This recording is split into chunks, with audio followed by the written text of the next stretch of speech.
Today we're exploring Ral Storm Conduit in Oathbreaker and seeing what kind of signature spell might pair best with them. This guy is actually the third most popular planeswalker in the format. Let's see if he's worth it. For 2 blue-red, he starts at 4 loyalty. Whenever you cast or copy an instant or sorcery spell, Ral Storm Conduit deals 1 damage to target opponent or planeswalker. +1, scry 1. -2, when you cast your next instant or sorcery spell this turn, copy that spell. You may choose new targets for the copy. Alright, that +2 is pretty disappointing, but the -2 makes up for it. Holy cow, is that powerful. Part of the reason being we have an instant or sorcery in the command zone, our signature spell, so we can double up our signature spell. That static ability is great too, and in fact a lot of decks are pretty much basing the whole deck around that, which is exactly what I did when I was running this guy. Okay, now onto the signature spells. The most popular signature spell choice with this planeswalker at 23% of decks is Expansion Explosion. Expansion for blue-red hybrid, copies target instant or sorcery spell with converted mana cost 4 or less. You may choose new targets for the copy. An explosion for X blue red deals X damage to any target. Target player draws X cards. Now mostly this is here for expansion because expansion kind of double triggers on that static ability, but explosion is great if we need it. There's a bunch more cards kind of like expansion. Bonus Round, for example, is the 4th most popular signature spell. For 3 mana, until end of turn, whenever a player casts an instant or sorcery spell, that player copies it and they may choose new targets for the copy. Yeah, that does include our opponents, so we gotta be a little careful with this one.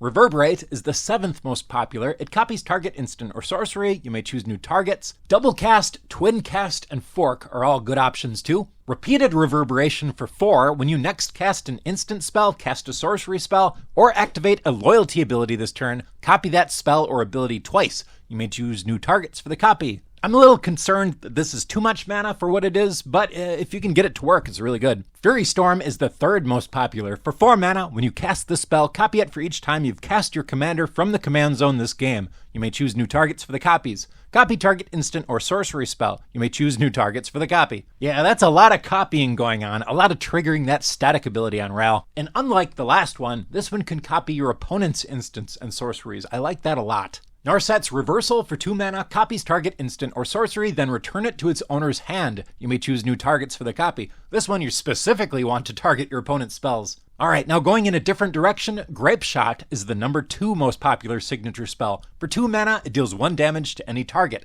And it has Storm. When you cast the spell, copy it for each spell cast before it this turn. You may choose new targets for the copies. A Storm deck is going to want a lot of cantrips and a lot of instants and sorceries that make mana. Then we cast a whole bunch of instants and sorceries in one big turn and finish everybody off with Grapeshot and the static ability on Ral. Brain Freeze is also an option with Storm that mills people, and a few people are using it, but I don't like this one very much. It doesn't synergize with Ral's static ability, so I wouldn't pick it.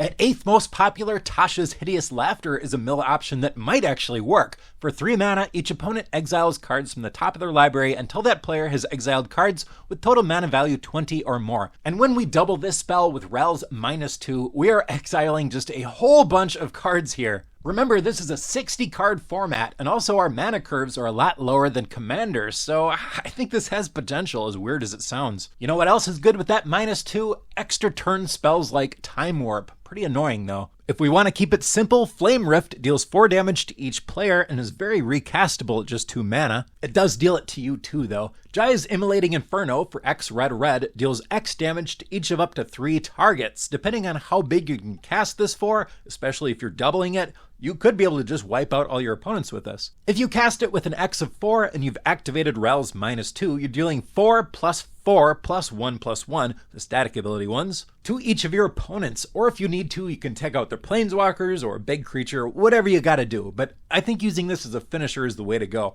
In fact, this is the one that I used when I was running Ral, and I thought it was pretty dang good. In retrospect, I would probably have picked something a little bit more fun, but it was good. Last up, I've got some more options that re-trigger the static ability more than once. Finale of Promise, Collected Conjuring, and Spell Twine all trigger that static ability 3 times, or 6 times if you use Ral's -2. Epic Experiment and Mizzix's Mastery Overloaded can both cast a whole bunch. And Jessica's Will, at 5th most popular, adds red for each card in target opponent's hand. Exile the top 3 cards of your library. You may play them this turn, so it gives you some cards to cast and the mana with which to cast it. It's an awesome spell in any deck, and it's really just extra awesome here. If you enjoy Oathbreaker content like this, please hit that like button. That helps me out just a ton. And consider subscribing if you want to see even more. Thanks a lot for watching, and I will see you next time.